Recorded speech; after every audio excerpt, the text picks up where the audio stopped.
नहमदुहु व नसल्ली अला रसूलिहिल करीम। अम्मा बाद फ़अऊज़ु बिल्लाहि मिनश्शैतानिर रजीम। बिस्मिल्लाहिर रहमानिर रहीम। फ़इन लम तजिदू माअन फ़तयम्ममू सईदन तय्यबा। सदक़ल्लाहुल अज़ीम। हाँ जी, तयम्मुम के मसाइल आज आपके सामने अर्ज़ करने हैं। गुस्ल के और वज़ू के मसाइल बयान हुए थे आपके सामने। तो तयम्मुम आसान सा, पहले तयम्मुम का तरीका और कब तयम्मुम कर सकते हैं ये सुन लें, फिर इंशाअल्लाह मैं आगे थोड़ी सी बात करता हूँ। तयम्मुम जो है ना, जब बंदे के पास पानी मौजूद ना हो, कितनी मुसाफत तक ना हो, 1 मील का फ़ासला कम अज़ कम है, 1 मील दूर तक पानी मिलने की उम्मीद ना हो। और दूसरा ये है कि या इसके अलावा एक बंदा बीमार है, अगर वो पानी से वज़ू करेगा तो उसको बीमारी बढ़ जाएगी, या बीमार तो नहीं है लेकिन बीमारी लगने का ख़तरा है, बीमार नहीं है लेकिन बीमारी लगने का ख़तरा है। तो इन सारी सूरतों में ये बंदा तयम्मुम करके नमाज़ पढ़ सकता है। गुस्ल की नापाकी हो या वज़ू ना हो, दोनों सूरतों में बंदा तयम्मुम करके नमाज़ पढ़ सकता है। तयम्मुम के 3 फ़र्ज़ हैं। तयम्मुम के कितने फ़र्ज़ हैं? 3 फ़र्ज़। सबसे पहला फ़र्ज़ है तयम्मुम का नियत करना। सबसे पहला फ़र्ज़ क्या है? और फिर एक मरतबा कोई भी चीज़ जो ज़मीन की जिन्स में से हो उस पर हाथ मार के, और उसके बाद क्या करना कि अपने चेहरे का, पूरे चेहरे का इस्तेआब करके उसको मस करना उसके साथ, और दोबारा उसके ऊपर हाथ लगाने के बाद अगर मिट्टी गर्द गुबार ज़्यादा हो तो उसको झाड़ ले, और पूरे ये कोनियों समेत पूरे हाथों का मसा करना। तो इससे ये तयम्मुम का तरीका है। ये 3 फ़र्ज़ हैं और इससे तयम्मुम अदा हो जाता है। सबसे पहले नियत, फिर चेहरे का, पूरे चेहरे का मसा जितना वज़ू में फ़र्ज़ है उतना ही तयम्मुम के अंदर भी है।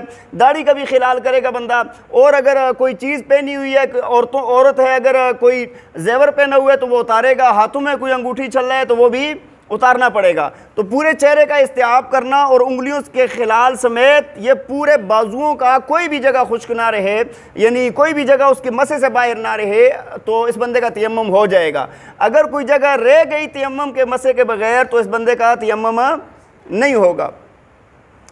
अच्छा, मैंने आपको दरमियान में बात अर्ज़ की ना कि भाई वो चीज़ ज़मीन की जिन्स में से हो, यानी जो चीज़ ज़मीन की जिन्स में से है, जैसे मिट्टी है, पत्थर है, रेत है, हाँ जी, चूना है, गच है, ये सारी चीज़ें ये ज़मीन की जिन्स में से हैं। ज़मीन की जिन्स किसको कहते हैं? जो चीज़ जलाने से जले ना और पिघलाने से पिघले ना, जलाने से जले ना और पिघलाने से पिघले ना, तो ये चीज़ें ज़मीन की जिन्स में से हैं। आप देखेंगे जो राख है, राख ज़मीन की जिन्स में से नहीं है। दरख्त जला है, उससे राख बनी है, उस पर तयम्मुम की इजाज़त नहीं है। हाँ, मिट्टी में मिल जाए और बिल्कुल मिट्टी बन जाए, हाँ, मिट्टी भी उसके अंदर शरीक और मिट्टी बन जाए तो फिर इजाज़त होती है। अब मैं आपको बताता हूँ कि अब आपने तयम्मुम किया तो पत्थर पर अगर कोई बंदा तयम्मुम करे तो तयम्मुम हो जाएगा कि नहीं होगा? हो जाएगा। अगर कोई बंदा ईंट पर तयम्मुम करे तो तयम्मुम हो जाएगा कि नहीं होगा? रेत पर तयम्मुम करे हो जाएगा कि नहीं होगा? ये सारी चीज़ें ज़मीन की जिन्स में से हैं। इसी तरह अगर दीवार है और मिट्टी पत्थर की नहीं है, तो अगर उस पर जिस तरह भी ये चूना ये ऊपर लगा हुआ है, रंग कलर वगैरह लगा हुआ है, इसके ऊपर गर्द व गुबार जमा हो जाए, ऐसे बंदा लगाए ना, तो आसान ये है कि जिसके ऊपर हाथों के निशान बनते हो, इतना गर्द व गुबार हो, या गर्द व गुबार उड़ता हो, उससे भी तयम्मुम की इजाज़त होती है।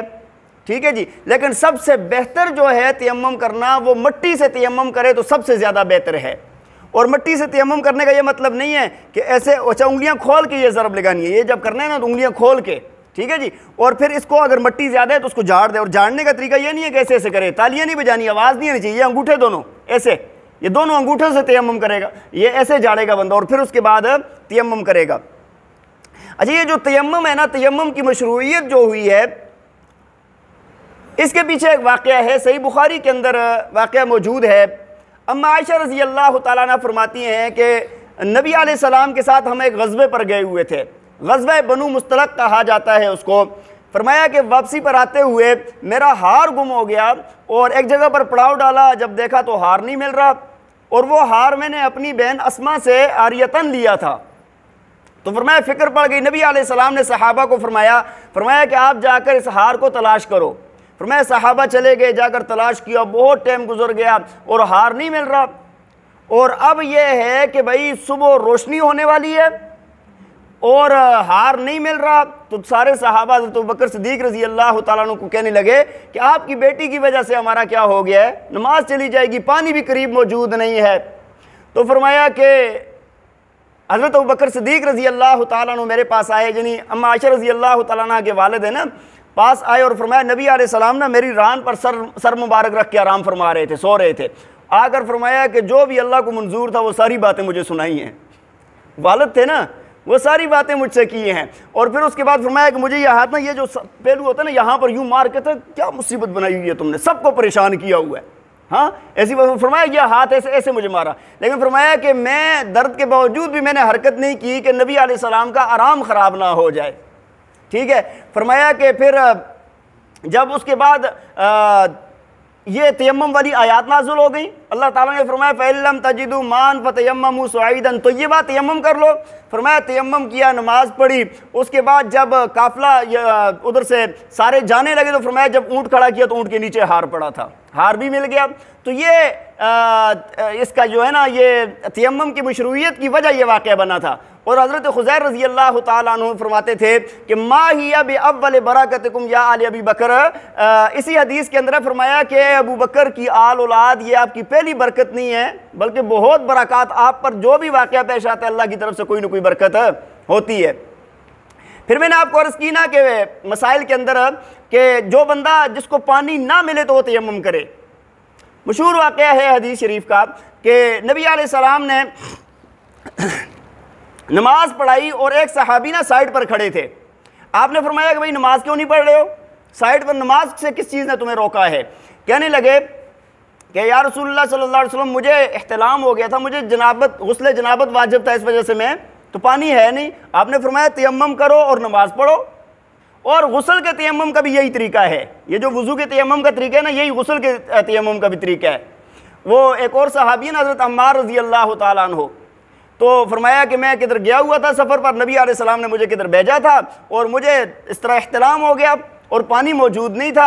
अब मैंने क्या किया ना कि मैंने कपड़े उतार के ना, वो फरमाया कि जिस तरह अपने आप को मिट्टी में लोट पोट करना शुरू किया। हाँ, हदीस के अंदर फरमाया जिस तरह वो जानवर लोट पोट करते हैं ना अपने आप को, मैंने मिट्टी के अंदर ऐसे किया और मैंने नमाज पढ़ी। नबी अलैहिस्सलाम को वापस आकर मैंने सारा वाक़या सुनाया। आपने फरमाया ये मिट्टी के अंदर लेटने की और लोट पोट होने की कोई ज़रूरत नहीं थी, इसी तरह तयम्मुम आप कर लेते तो आपका तयम्मुम हो जाता। ठीक है जी। इसी तरह मैंने आपको अर्ज़ की कि अगर बीमारी हो या बीमारी के बढ़ जाने का ख़तरा हो तो उस वक्त तयम्मुम कर सकते हैं। एक सहाबी हैं, एक काफ़िले के अंदर जा रहे थे और जाते हुए ना वो ऊँट से गिर गए और उनके सर पर चोट आ गई। सर पर चोट आई। अब उन्होंने पूछा कि यार नमाज का टाइम है, नमाज कैसे पढ़ूं। और उनको अच्छा उन पर गुस्ल भी फ़र्ज़ हो गया। ठीक है जी, गुस्ल फ़र्ज़ हुआ तो अब उन्होंने पूछा कि मैं नमाज कैसे पढ़ूं। तो उनको बताया गया कि भाई वज़ू का, उन्होंने कहा तयम्मुम वगैरह से या कुछ, उसने उस वक्त मसले की मालूमात नहीं थी। कहा जी नहीं, वज़ू करना, गुस्ल करना पड़ेगा। उन्होंने गुस्ल किया, सर में पानी गया और वो सहाबी शहीद हो गए। जब वापस आकर नबी अलैहिस्सलाम को वाक़या सुनाया तो आपने फरमाया कि तुमने अपने भाई को कत्ल कर दिया है। हाँ, तुम्हारे लिए हलाकत हो, तुमने अपने भाई को कत्ल कर दिया है। तयम्मुम करना, बस सिर्फ उसके ऊपर पट्टी बांधनी थी, तयम्मुम करना था, मस करना था, बस और कोई ज़रूरत नहीं थी। तो बीमारी के अंदर या फौत होने का खौफ हो तो फिर बंदा तयम्मुम कर सकता है। इसी तरह बाज़ दफ़ा बीमारी लगने का खौफ होता है। हज़रत अमर बिन आस रज़ी अल्लाह तआला अन्हु से रिवायत है, फरमाते हैं कि मैं एक ग़ज़वे पर गया हुआ था और ये अमीर थे उस वक़्त, ग़ज़वे सारे क़यादत इनके हाथ में थी। तो फरमाया कि वहाँ पर रात को मैं सोया, मुझे इख्तिलाम हो गया। अब सुबह उठा तो पानी इतना ठंडा था कि मरना था बिल्कुल, और कोई इंतज़ाम भी नहीं था गर्म होने का। फरमाया कि मैंने तयम्मुम किया और तयम्मुम करके नमाज़ पढ़ ली। तो वापस आकर नबी अलैहिस्सलाम को जब पता चला तो आपने फरमाया कि गुस्ल फ़र्ज़ था और तुमने नमाज़ पढ़ ली, नहीं पढ़ाई है बल्कि नमाज क्या किया है। उन्होंने कहा जी अल्लाह ताला जो फरमाते हैं कि कुरान के अंदर कि अपनी जानों को कत्ल ना करो। हाँ, तो अल्लाह के नबी मुस्कुराए और फरमाया ठीक है, ठीक है। तो भाई जब ऐसा खौफ होना कि जान चली जाएगी, कोई उज़्र तलफ़ हो जाएगा या बीमारी बढ़ जाएगी या बीमारी लग जाएगी, तो इन सारी सूरतों में तयम्मुम की इजाज़त होती है। लेकिन भाई इसको बहाना नहीं बनाना। ऐसी हल्की सी सर्दी है तो तयम्मुम कर रहे हैं, भाई हीटर मौजूद है, पानी गर्म कर सकते हैं, अगर गर्म करने का आपके पास हीटर मौजूद है, पानी गर्म कर सकते हैं, कोई ऐसा मसला नहीं है, तो फिर आपका तयम्मुम होगा ही नहीं। बात समझ आ रही है? ये उस सूरत में है कि जब कोई भी इंतज़ाम नहीं है और बीमारी लगने का या बढ़ने का ख़तरा है, तो तब आप तयम्मुम कर सकते हैं। अल्लाह ताला हमें अमल करने की तौफीक अता फरमाए। व आखिरु दावाना अनिल हम्दुलिल्लाहि रब्बिल आलमीन।